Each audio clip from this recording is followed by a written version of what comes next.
नमस्कार दोस्तों, स्वागत है आपका हमारे चैनल पर।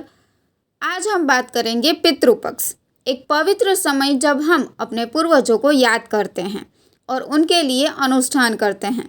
ऐसा माना जाता है कि इस समय किए गए श्राद्ध और तर्पण से दिवंगत आत्माओं को शांति मिलती है।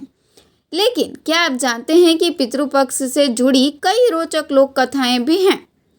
आज हम आपको सुनाने जा रहे हैं एक ऐसी ही कथा जोगे और भोगे की, जो हमें पूर्वजों के सम्मान और समर्पण का महत्व सिखाती हैं। तो आइए चलो शुरू करते हैं। जोगे और भोगे दो भाई थे। जोगे धनी था और भोगे निर्धन, लेकिन दोनों के बीच अपार प्रेम था। जोगे की पत्नी को अपने धन का अभिमान था, जबकि भोगे की पत्नी बहुत ही सरल और स्नेही स्वभाव की थी। जब पितृपक्ष का समय आया तो जोगे की पत्नी ने श्राद्ध करने की बात उठाई, लेकिन जोगे को यह सब व्यर्थ का कार्य लगा। उसकी पत्नी ने समझाया कि लोग क्या कहेंगे अगर हमने श्राद्ध नहीं किया, और यह मौका है अपने ससुराल वालों को दिखाने का। जोगे की पत्नी ने भोगे की पत्नी को बुला लिया। भोगे की पत्नी ने बिना किसी शिकायत के सुबह सवेरे आकर श्राद्ध की सारी तैयारी कर दी। वह पितरों के लिए पकवान बनाकर अपने घर लौट गई, क्योंकि उसे भी अपने पितरों का श्राद्ध करना था। जब पितर धरती पर उतरे तो वे पहले जोगे के घर गए। वहां उन्होंने देखा कि जोगे के ससुराल वाले दावत उड़ा रहे हैं। निराश होकर पितर वहां से भोगे के घर पहुंचे, जहां उनके नाम पर केवल एक अग्यारी दी गई थी।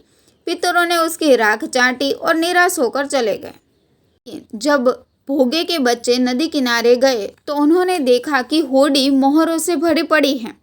वे दौड़े दौड़े अपनी माँ के पास पहुँचे और सारी बातें बताईं।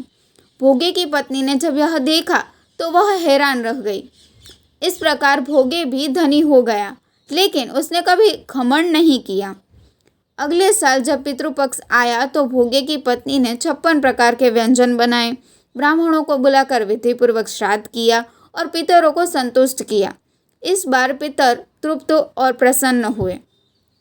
पितृपक्ष सिर्फ एक परंपरा नहीं, बल्कि हमारे पूर्वजों के प्रति हमारा सम्मान है।